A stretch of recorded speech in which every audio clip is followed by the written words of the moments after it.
What's going on, everyone? Steven here from TechMaker. This is going to be the second part of building an NFT bookstore with Solidity and React. And if you watched the first part, I did make a little bit of discussion about the use of the term NFT, and I've since kind of backtracked on that. I think I'll stick with NFT just because of the marketing value of it, sorry to say. But I think people will probably watch this more if we call it an NFT app. And whatever, like I made the point in the first video and we'll probably use it a little bit more accurately as we go, but you gotta get people in to watch it in the first place. So we're gonna stick with that just because it's what everybody kind of understands right now. But with all of that said, that's not what this episode is about. In this episode, we're gonna get into actually writing some smart contracts. So let's dig into that. So for this project, we're going to use a tool suite called Truffle, which if you're not familiar with, it's trufflesuite.com. You can find out installation and all of that stuff over here. I've covered that in some other series, and there's a lot of content out on the web about it. So the first thing I'm going to do is make a directory called contracts. And we'll change down into contracts. This is just going to be for the smart contracts, essentially, is how I'm thinking about it right now. And once you have Truffle installed, you'll have to have Node.js installed as well first. You should be able to see the version of Truffle in here. And what I'm going to do is just go ahead and say Truffle. Well, let's just do Truffle help and see what all stuff we've got in here, just to kind of look. So what I want to do is just initialize a new project. So I'm going to do Truffle init, which is going to kick off several different folders here. And then I'm going to go ahead and do, and this may work differently for you for various reasons. And again, like if you've been following this channel, you'll know that like my primary background is in Ruby and I've done a lot of stuff in Python. I'm kind of getting more and more into JavaScript just because that's what the Web3 world is built with for the most part. So anyway, but I know that I need to do this sometimes, so we'll do npm init as well. I'm just gonna like basically agree to all of that, and that will give me a package.json. And if I do, what I need to do now is actually install the Open Zeppelin contracts. So Open Zeppelin, we covered it in a recent series, but essentially it's a bunch of pre-made contracts that are well tested and pretty much used all over the place. So that it helps you save a lot of time by not having to write too much code, and it also keeps you safe because at least the functions that are sort of standardized everywhere, you don't make any risk of writing it and messing something up. So we'll do npm install at open zeppelin /contracts, and that should take just a second. And what I'll do now is, so now you see I have a node modules here. Let's pull this back over, and I'm going to open up the code editor, and we'll move this over. So we'll go ahead and get this set up over here. It's just going to kind of readjust this stuff a little bit. Okay. Let's see. And let's see. Hopefully I'm not running off the screen by having all these things all the way to the edges. I'm going to pull these in just a pinch. I've gotten that feedback before, so if anybody can't see something or it's too small or whatever, just let me know. Sorry, I'm just going to try to adjust that, but it won't let me. There we go. Okay. And then same thing here. Just pull that like that and then pull that up so I'm not right at the edge of the screen. Okay, cool. Sorry about that.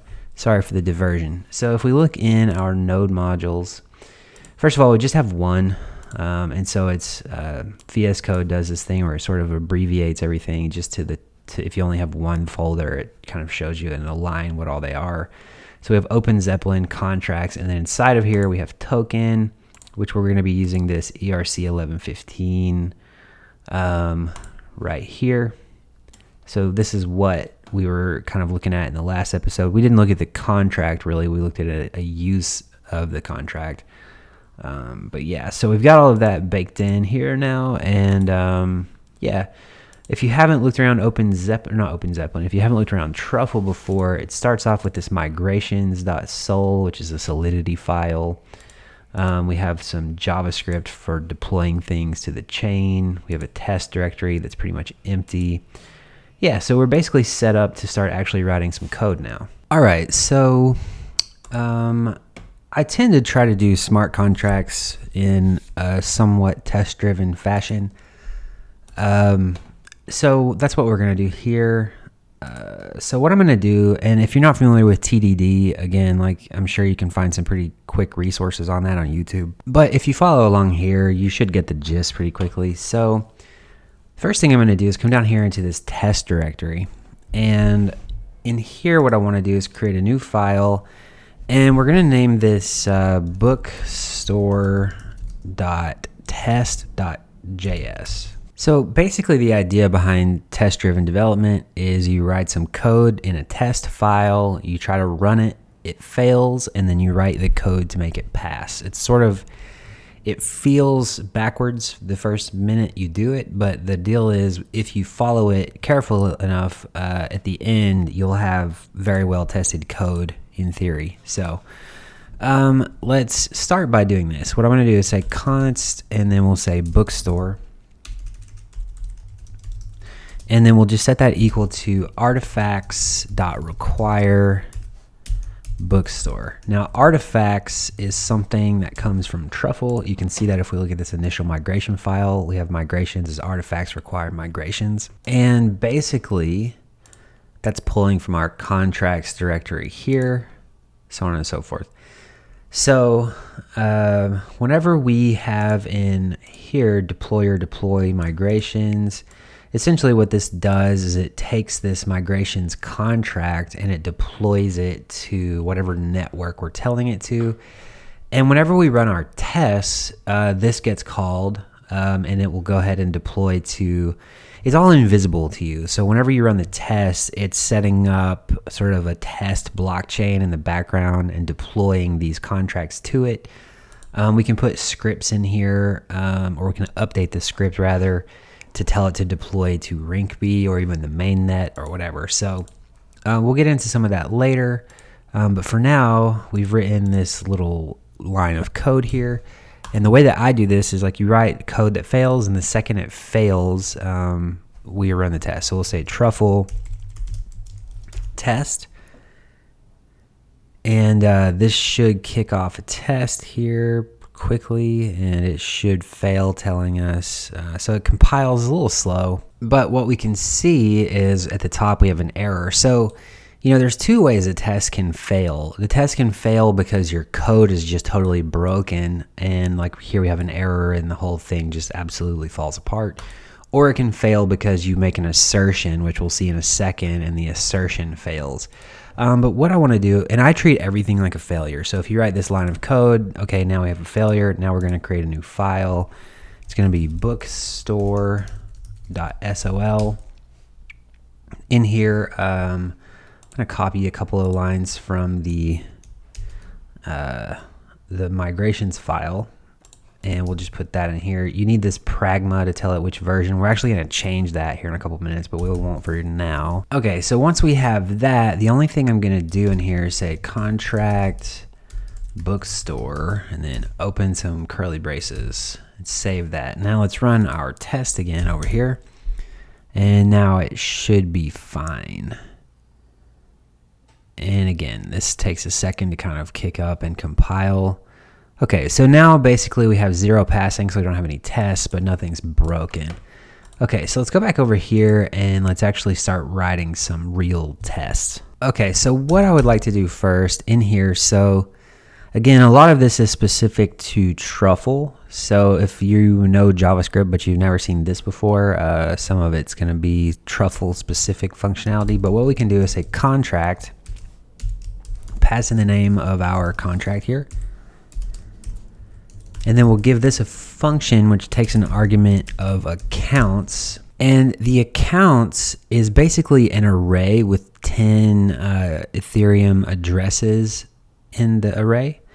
And each one of those accounts is unlocked and has 100 Ether. And so what that allows us to do, and this is all something Truffle's doing on the back end when we run the tests, but that allows us to execute transactions from those various accounts and transfer tokens and all the various things we need to do. Okay, so what we want to do now is actually write a little test for publishing a book. So the way that we're going to do this is I'm going to create a section inside of here related to publishing. And so what we'll do is say describe. And we'll just say publishing.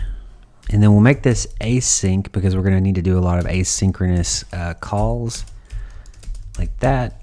And then inside of the describe block, what I'm going to do is say, well, not instance of, it.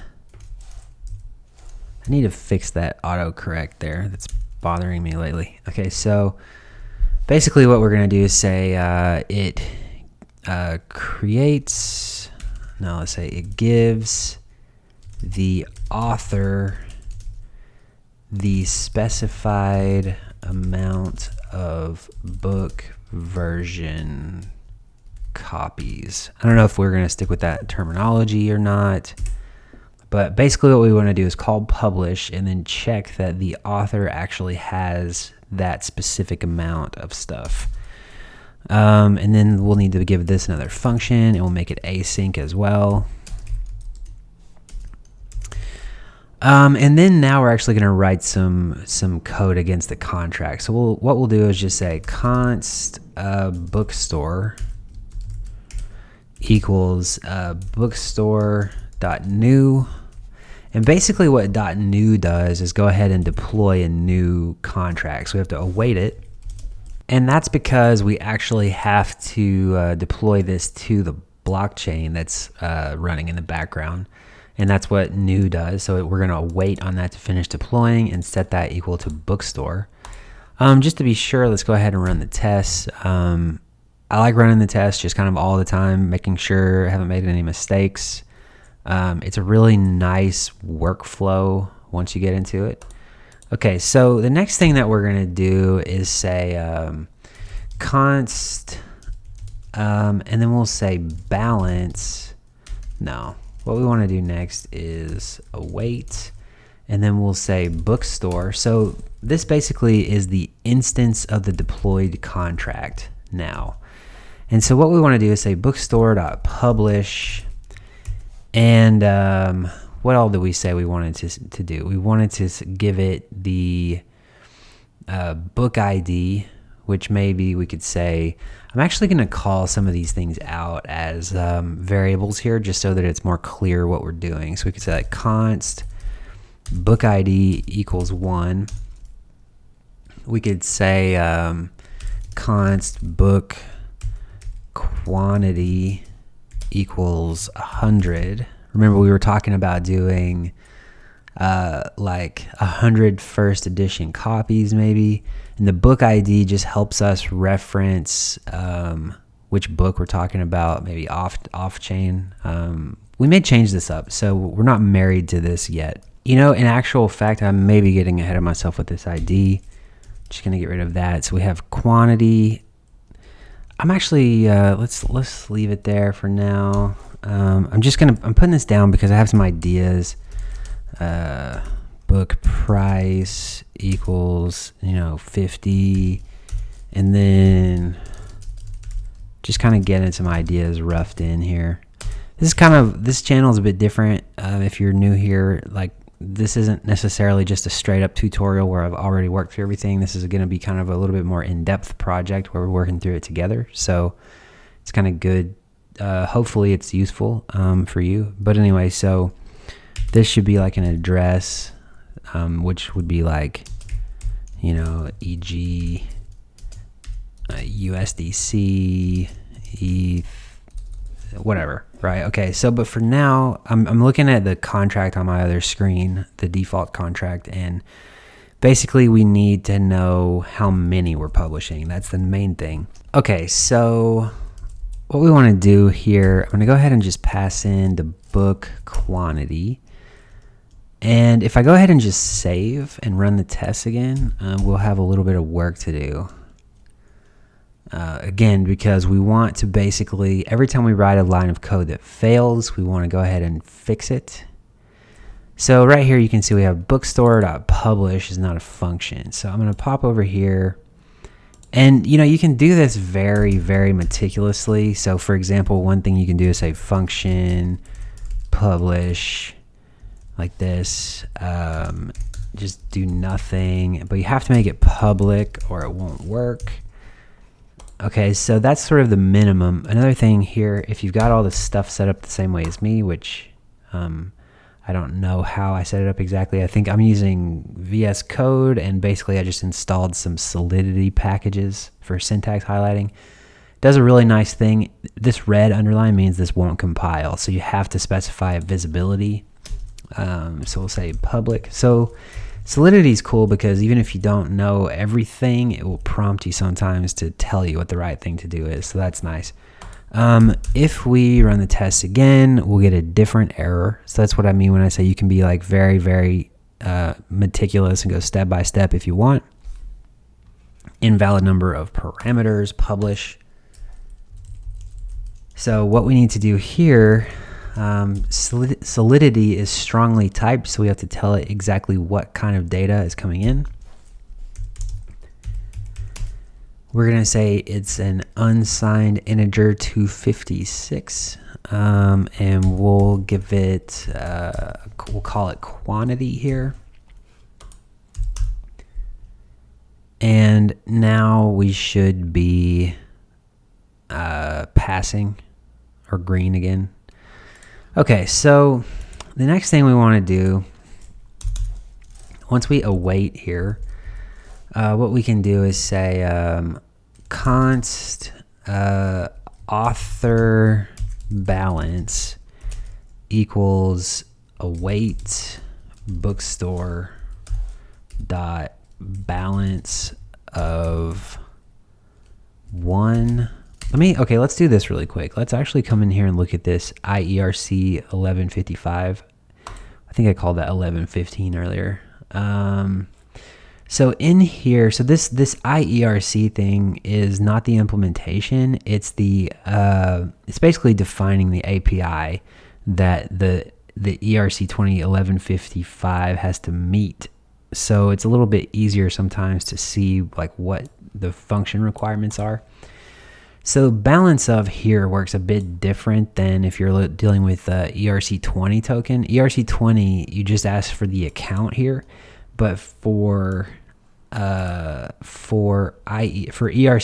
1155, you have to give it the account and an ID because each token that you create has an ID as well. So you can, it's what's nice here having this right here is you can just kind of skim through and read what it does really easily, which is cool. So what we want to do, and I didn't remember the order, so we asked for the account and then the ID.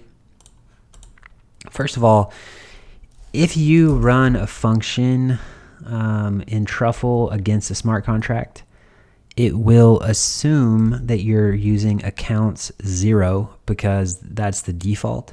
If you want to specify which account it comes from, what we can do is say from accounts and then like give it like 5, so that'll pick the 6th element of that array, which I like to say from because it's more explicit. And we can even do like const author equals accounts 5, just to kind of really, I like to make things as readable as possible, especially because these smart contracts can get fairly complicated. So we'll say from the author, and then we want to check the balance of the author, and we'll give it an ID of 1. Okay, so now we can run our tests again, and we should get basically that we have not defined a function balance of, and balance of is not a function. So what we want to do now is pretty straightforward. It's going to cause us to have to fix a few things, but what we want to do is at import And I want to import at open Zeppelin. Basically, we're just gonna mimic this file structure here. So it's open Zeppelin contracts, open Zeppelin / contracts / token / ERC 1155 / ERC 1155.sol. Don't think I need that @ sign there. Okay, so you can see now we don't have any errors. If I just delete a few things here, that's gonna pop up and tell me it's not formatted correctly. Okay, cool. So now that works. But if I say, in order to inherit from something in Solidity, you say contract bookstore is ERC 1155. Now I'm going to get another error. Bookstore should be marked as abstract. So basically it's telling us that because we don't have a constructor.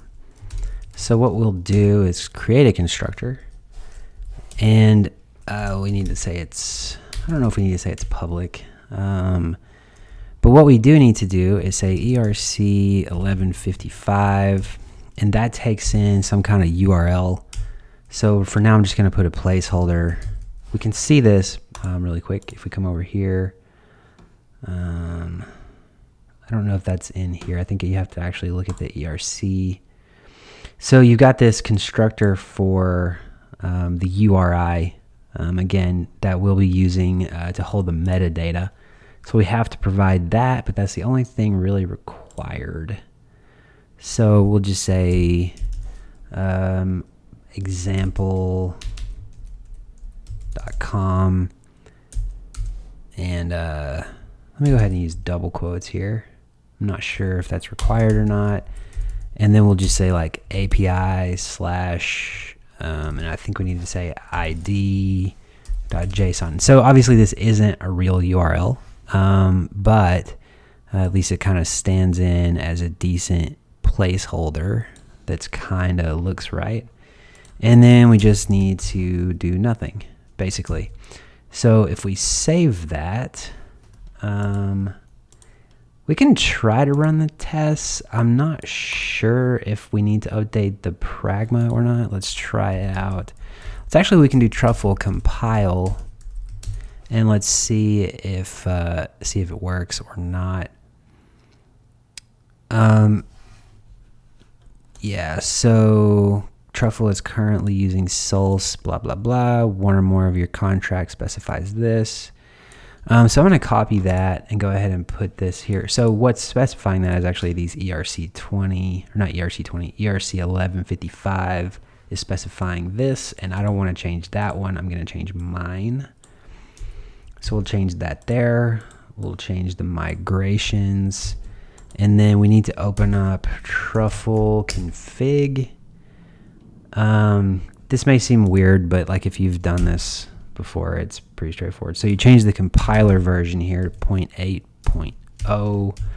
Let's run the compile again, and let's see what happens. So this should work now. Failed. All right, I'm gonna pause the video for just a second and look at what's going on here. You know, actually, I don't know exactly what the deal is, but I think I just need a semicolon here. I think I pasted that in a funny way. So we'll save all of this stuff. Try that again. Weird error message. I think it's telling me, okay, so everything compiled. Yeah, I don't know. That was weird. I think that should have maybe thrown a different error, but maybe I didn't read it carefully enough. Anyway, whatever. So we'll run truffle test again. And I think we should be green now because we actually have the balance of function coming in through inheritance. So basically, by inheriting this, we're getting all the functionality out of this ERC1155, and it has the balance of function, which we're trying to call. Okay, so far we've basically got the setup going. So the next thing I'm going to do is just write a little assertion here. What we should do is basically say, first off, let's say author balance equals parse int, and then we'll say author balance, because I think that probably comes back as a big number. So we'll do that, and hopefully that works. And then we should say assert dot equal, and then we'll say author balance, hit the wrong button, author balance, and then how many we would create? 100, like that. Yeah. Okay, so let's run this, and we probably are going to get, you know, basically expected 100 but got 0. That's what we should get, hopefully. Assignment. Oh, I need to say let here.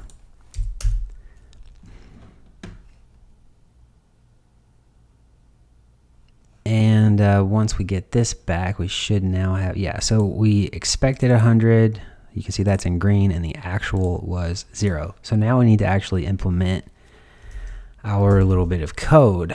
So this is going to be pretty straightforward. So what we need to do is just mint, and then the first thing that we need to pass in is the address of who we're minting it for. And remember, the author is who we're going to give. The author is the one pulling the trigger to actually create and publish this, right? So they're the one executing the transaction. So we'll say message.sender, which is the address of the person who executes the function. They're going to get the quantity there. And then the next thing we need to give this is an ID. Now, I'm saying 1, which this needs to be dynamic. But to get the test to pass, I don't need to have it be dynamic. I just need to pass in the number 1. I'm going to pass in quantity here, and then this function requires a 4th argument, which I'm just going to make an empty string and put a semicolon and save. Let's look at this really quick. What does mint require? So basically we have a data parameter here. I'm not 100% sure what should go in there. I've looked around for examples, and I haven't seen anything with data. As an example, I guess it's just something extra, so that in case you need to store something extra, we'll leave it alone for now. Let's run the test again. So basically we got to publish, which just mints whatever amount for the author, and now we're green, passing. Just to be sure, let's make this like 99. I always like to double check. It's a little bit hard sometimes with Solidity to see exactly what's going on, so I want to double, triple check things as I'm going, especially in the beginning. So yeah, so we got 100, and that's what we want. So this video is getting a little bit long, so I think I'm going to go ahead and cut right here. In the next episode, what we're going to do is we need to write another test. This episode got a little bit long because we had a lot of setup to do. So the next episode, there's going to be a lot more functionality that we build out. But what we need to do next is basically make it so that this actually is dynamic, where we increment and generate an ID for every time somebody publishes. We need to keep track of that. And then we're also going to make it so that we pass in a price and currency and so on, and potentially a book ID. I got to think about that one just a bit.